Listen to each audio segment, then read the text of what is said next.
What's up YouTube? My name is Jesse and this is the Art of Speed TV, and behind me is my 1993 Toyota Supra. Always first at the finish line, first to the plate when it's dinner time, first to escape when this shit goes down and these motherfucking clowns finna finish mine. Flow too real, hit 'em with a rhythm rhyme. Tim's on cause it's cold in the winter time. I'm a boss, yeah, you know that I'm finna shine. Got the money in the bank like it's intertwined. How we started with this car is, it's a long story. A little bit of a fairy tale, but to kind of give you some backstory on me, the Supra was the first car that I fell in love with that I knew I could afford. I mean, I loved Ferraris. Ferrari Testarossa is still one of my favorite all-time cars, but you know, when you're a younger guy, you're probably not going to be able to buy a Ferrari. You know, it's just not probably in the cards unless you're Mark Zuckerberg or something. But this car came to me sort of in a weird way. I was 19 at the time, well 18 actually at the time, and I was looking for my first sports car. I had a certain amount of money that I was willing to spend, and a certain amount of money I could put down, and I had all my finance figured out with the bank. I mean, again, this is the first time that I was buying and financing a car myself. The Supra that's sitting here behind me was sitting on a lot in Lincoln, Nebraska on O Street, of all places, and the lot's name was the Car Connection. This would have been about May of 1999 when that happened, and so I walked into the dealership and I asked the dealer what he was asking for the car. And at the time, it was a little bit above my budget. And so I said, well, I don't think I can buy that car, even though I really, really, really wanted to. And so fast forward through a whole summer of looking at different cars. And I mean, I was driving new Honda Preludes and Mustang Cobras and all kinds of things. And yeah, I mean, it was getting close to my birthday, end of summer. My birthday's in August. And so on August 22nd, I walked back into the dealer, August 22nd, 1999, I walked back into the dealer. I said, you still got that car for sale? Are you ready to talk about a real price for it? Again, I'm 19. I don't know what I'm doing, but I probably watched or heard somebody say that somewhere along the line. I thought I was being cool. And they said yes. And so we negotiated a price that was within my budget. I couldn't buy the car sight unseen. My dad was a big car guy, and he told me if I was going to buy a sports car, he wanted to look it over. He's also really mechanically inclined. And so I said, well, I got to bring my dad to look at the car, just before he'll let me buy it, essentially. Even though I was handling all the finance myself, I still, I'm 19, I still sort of respected all that sort of stuff. And so my dad was out of town, so he came home on the 23rd, the next day. On the 24th, the day before my birthday, we went out and looked at the car, and I bought it on the 24th of August of 1999. This car in particular was a one-owner car before me. I was able to get all the story because they didn't actually own the car. Car Connection didn't own the car. They had it on consignment from the Toyota dealership out of Columbus, Nebraska. And what it was the dealership's owner, it was his son's car. And his son lived in Denver, Colorado. And when he expected his first baby, basically he decided it was time to get rid of the car. He took it back to his dad in Columbus, could not sell the car in Columbus at all, and ultimately decided Lincoln was a better opportunity, and he knew this guy that owned this dealership in Lincoln. I was able to find all that information out. I did call the owner of the dealership up in Columbus. The car was a one owner. It had 46,000 miles on it, but it was 5 years old, so it was pretty low miles for what it was. Obviously sports cars generally don't get as many miles, but it worked out perfectly for me. It was more or less my daily driver for 3 years.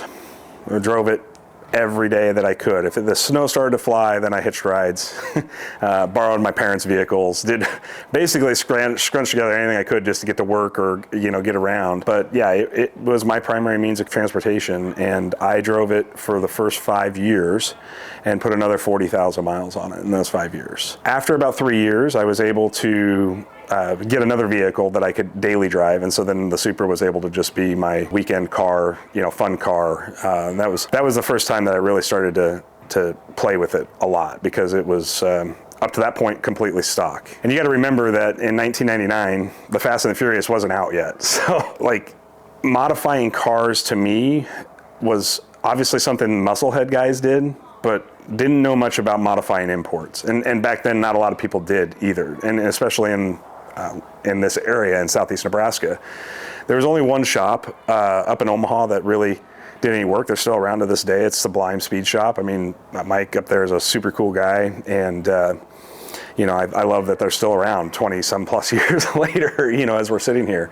I mean, it was definitely one of those weird things where I enjoyed the car for what it was, and honestly, it was pretty fast back in the day, bone stock. Like there were not very many cars that could compete with it. It could blow the doors off a Corvette or a Mustang Cobra, or it could blow the doors off of a lot of muscle cars even back then. I mean, the car went bone stock 13.7 at 107 miles an hour.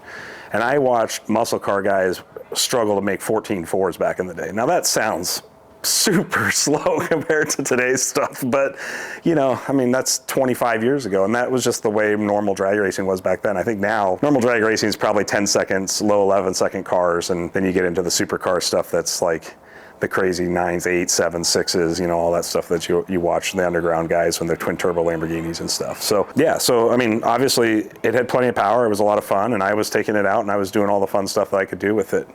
But it wasn't too long before the Fast and the Furious came out that I started learning about how turbochargers work, turbocharged engines, and I started really diving into the Supra as a platform for that. And come to find out, like, this car responds really well to mods without ever changing the stock turbos out. Like, insanely good. I remember getting like a Super Street or one of those kinds of magazines, and like there was a dyno test on the Supra in that magazine, and all they had done to the stock Supra was put a Blitz SUS intake on it, which is, I actually have the intake here. I could show it to you. It's a metal micron filter intake. So basically there's no paper element. It's just a piece of metal with a super small micron mesh film on it so that you keep big dirt particles out of the engine. And that was all it was. And they put that on the Supra and Super Street, or whichever one it was. I don't remember for sure. It might have been Import Tuner, one of the two. They were able to get like 55 wheel horsepower out of the car, just putting an intake on it. And I was like, well, that seems insane. So that was my first foray into it, and was like, oh, I'm gonna buy an intake for the car. And at that time, it was me and another good friend, Jason Fredericks. We call him Fredro. He's up in Omaha now. And then another good friend of mine, Aaron Ost. We were all sort of starting to dive into this import tuner builder culture. And we quickly became sort of one of the de facto groups of people to talk to about tuning imports. And Aaron had a 3000 GT VR4, and Jason had an Eclipse GST at the time, which was a front wheel drive turbo Eclipse. So we actually ended up, just kind of happenstance, because we started working on so many people's cars and making a little bit of money doing it, that we opened a shop and did that for like 4 years here. And the name of the shop was Sixth Gear Performance. And our shop was over on like 16th and O Street, basically, here in Lincoln. And yeah, I mean, we did that for the better part of 4 years. And so then the Supra sort of started turning into our drag car, but like, it was still kind of in a time when I wasn't happy with, like, there were a lot of Supras starting to go single turbos, and a lot of them were making 600-700 wheel horsepower. You know, that was kind of the tops for most street Supras back then. Like, I mean, obviously now the sky is the limit on this car. And so really, we started looking at, well, where could we race this, and how could we race it, and what would we be racing against? And at that time, NHRA had just started its own separate drag racing pool for imports. It was called NHRA Import Drags. And most of it was bracket racing. Like, that's really what most of it was. And obviously, bracket racing had nothing to do with how fast your car was. It had everything to do with just your ability to react to the trees. So it's not really what I wanted to do with the car long term. And so then we learned about Texas 2K. And Texas 2K at that time, obviously, again, another evolution that's totally different now, but was mostly a Supra meet. That was all it was. It was the largest gathering of Supras in North America outside of Las Vegas. Las Vegas had another Supra meet that was bigger at the time. The Las Vegas Supra meet didn't do as much racing. The Texas meet was more about racing, and more was its core. And so they had developed a series of classes for the Supra, and those classes were everything from like stock turbo to single turbo to unlimited, basically, I think were the three classes. And so I don't remember how they all broke down today, but obviously stock turbo was pretty easy to understand. Like, if you were on stock turbos, you could race in the stock turbo class. And so we decided, and this would have been 2001 at the time, 2002, somewhere in that range. We decided as a shop that we were going to see if we could build the fastest stock turbo Supra in the country. That's what we wanted to try to figure out. And so I quickly started learning things about how this platform could be pushed how to convert the sequential turbo operation into true twin turbo operations so that both turbos were spooling right from the get-go instead of sort of how the stock system works, which is a spooling of one turbo with a pre-spool on the second turbo to sort of eliminate turbo lag and kind of give you this mid-power band like kick in the butt feel that Toyota had developed. It's pretty iconic. If you go back and watch a lot of the old road and tracks, they all talk about the second turbo coming online and kicking you in the butt kind of thing. But that obviously isn't the fastest way to build these cars, and it was also the #1 way to blow up your stock turbos. So most guys were going single because they had blown up stock turbos. And when you convert these to true twin, they don't do that. And so when I did the true twin conversion on this car, it's all done by manual wiring. Like there's no electronics, there's no anything. It's just literally just getting rid of a lot of Toyota's built-in crap that's built around this sequential operation. But when you do the true twin conversion, obviously you introduce turbo lag because now you've got the same displacement motor spinning 2 turbos at the same time. And so then we had to build the transmission. It was time to take the automatic out of this car and build it. This was not a 6-speed car to begin with, but we felt for drag racing that the auto was a better platform anyways. Historically speaking, autos have always been better at drag racing than manuals. I know that's not a popular opinion sometimes. So the first thing I did was pulled the A340 out. I found a guy in California who built Baja automatic transmissions for Toyota race trucks. And he said, yeah, I can build that 340 for you. So I shipped the 340 off to California. He built it up for me. Sent it back. We put a 3,800 RPM precision stall in it. Took it out to the track, first pass on street tires, and the car went 12.1. Previous best pass before that on this true sequential operation. No other mods. This is all I did was the stall converter and the automatic, and it was a 12.6. So we gained 0.5 of a second on going to a 12.1 just by doing this transmission. But we had a huge problem. We were getting really crap 60 foots because we were just burning through street tires. I mean, a street tire wouldn't hold the car to the ground. And at that time we were still on stock suspension as well, so we hadn't done anything to the suspension. Didn't want to go to a full drag setup suspension. You know, if you get the car to squat too much when you only run this kind of power, you're just going to bog the whole car down. It's not actually going to help you. So we switched out the stock struts and put in some 4-way adjustable struts on the car, and then we put a lowering spring that actually had a softer spring rate than the stock springs. And so that would allow the car to kind of squat into the launch a little bit better, and then we put a drag radial back on it. Back then, tire technology is nothing compared to today. Like I think you could probably do what we did on like a Toyota 888R now, or even a Pilot 4S, like a standard Michelin summer tire is probably as good as a drag radial was back in the day. We dropped the car from a 2.260 to I think I did 1.61. So 0.6 of a second, and the car went 11.22 at 123 mile an hour on that setup. Again, no other power mods. So I took the car from a 12.6 to an 11.3 just by playing with suspension and by playing with the tire setup. And an 11.3 import 24 years ago was, fast, really, really fast. And the car did make 1320 video back in the day. I don't think it was called 1320 back then. It was, I think Kyle called it Heidi Ho Productions or something like that. But it was, if you ever see Kyle go through any of his old archives, I raced the like notorious turbo Silverado that was up there.